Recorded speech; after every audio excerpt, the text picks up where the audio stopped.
சைட்லாம் வந்து பார்த்தா நிறைய இடத்துல வந்து மீன் செத்து போயிட்டுருக்கு.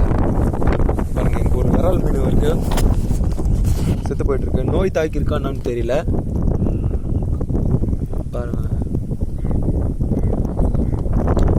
சுற்றி பார்ப்போம். நிறைய இடத்துல மீன் வந்து இந்த மாதிரி நோய் தாக்கியிருக்கா இல்லை எப்படி இருக்குன்னு பார்க்கலாம், செக் பண்ணி பார்க்கலாம். நான் மீன் பிடிக்கிறதுக்கு ரொம்ப நாள் ஆயிடுச்சு. மீன் பிடிச்சேன்.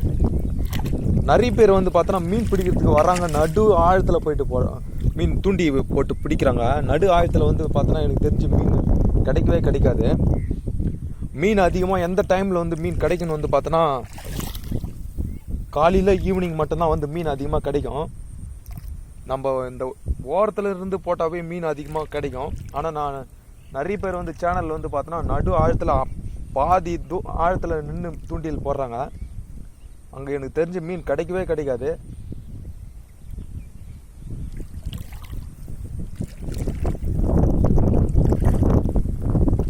அப்படியே சுற்றி பார்க்குறேன், ஆனால் எதுவுமே தெரியல.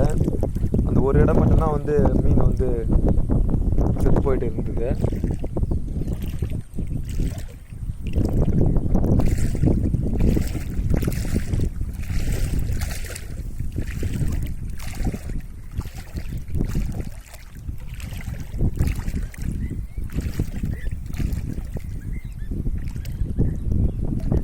கொஞ்சம் தூண்டில் போடும் போது மட்டும் கொஞ்சம் சேஃப்டியாக போடுங்க. ஏன்னா வந்து பார்த்தோன்னா சின்ன குழந்தெல்லாம் கூட உள்ளே இட்டுன்னு போயிட்டு போடுறாங்க. அவங்க வீட்டில் இருக்கிறவங்க, ஃபேமிலியில் இருக்கிறவங்களாம் பார்த்தோன்னா உள்ளே இட்டுன்னு போயிட்டு குழந்தைங்களை வச்சுன்னு போடுறாங்க. அதெல்லாம் வந்து அன்சேஃப்டி எனக்கு பொறுத்த வரைக்கும்.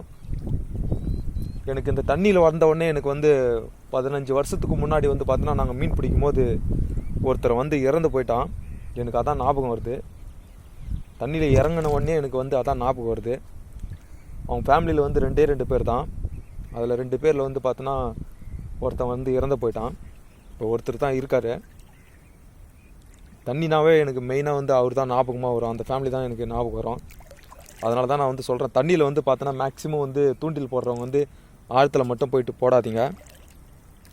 என்னை பொறுத்த வரைக்கும் அது அன்சேஃப்டி தான். அது மீன் மேக்ஸிமம் வந்து பார்த்தோன்னா மீன் வந்து தண்ணி ஓரத்தில் தான் வந்து மீன் மேக்ஸிமம் வந்து இருக்கும். அது எந்த டைமில் வந்து பார்த்தோன்னா காலையில் மார்னிங் ஈவினிங் மட்டும்தான் வந்து ஈஸியாக நம்ம பிடிக்கலாம். வளர்ப்பு கண்டெல்லாம் கூட எவ்வளோ பெரிய மீன் வேணாலும் நீங்கள் பிடிக்கலாம். அந்த ஒரே இடம் மட்டும்தான் வந்து மீன் செத்து போயிட்டு இருந்தது.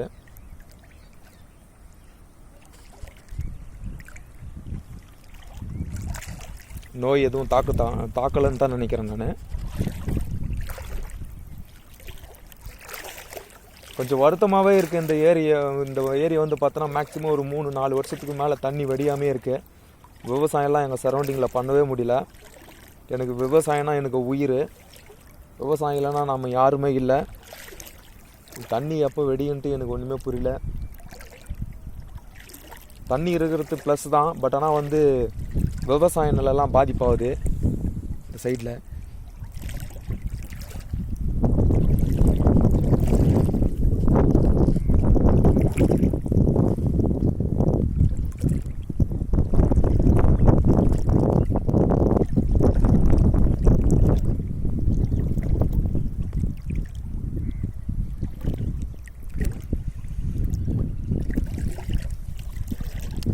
மீன் பிடிக்கிறவங்க வந்து பார்த்தோன்னா மேக்ஸிமம் வந்து சேஃப்டியாக பிடிங்க.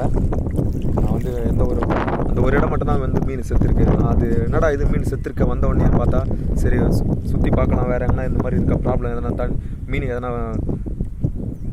நோய் தாக்கியிருக்கான்னு செக் பண்ணலான்னு பார்த்தா அந்த ஒரு இடம் மட்டும்தான் மீன் வந்து செத்து போயிட்டுருக்கு. எந்த ஒரு ப்ராப்ளமும் இல்லை. தண்ணியில் மீன் எல்லாமே வந்து சேஃப்டியாக தான் இருக்குது. என்னை பொறுத்த வரைக்கும் வந்து தண்ணியில் மீன் பிடிக்கிறவங்க வந்து மேக்ஸிமம் வந்து பார்த்தோன்னா சேஃப்டியாக பிடிங்க. ஏன்னா வந்து நிறைய பேர் வந்து சேனலில் வந்து மீன் தான் பிடிக்கிறது தான் நிறைய பேர் போடுறாங்க. அது பாதி தண்ணியில் போயிட்டு போடுறாங்க. அது என்னை பொறுத்த வரைக்கும் அன்சேஃப்டி தான். கொஞ்சம் சேஃப்டியாக பண்ணுங்கள். சரி, ஓகே. எந்த ஒரு ப்ராப்ளம் இல்லை. தண்ணியில் வந்து மீன் அந்த ஒரு மீன் மட்டும்தான் இறந்து போயிட்டு இருந்தது.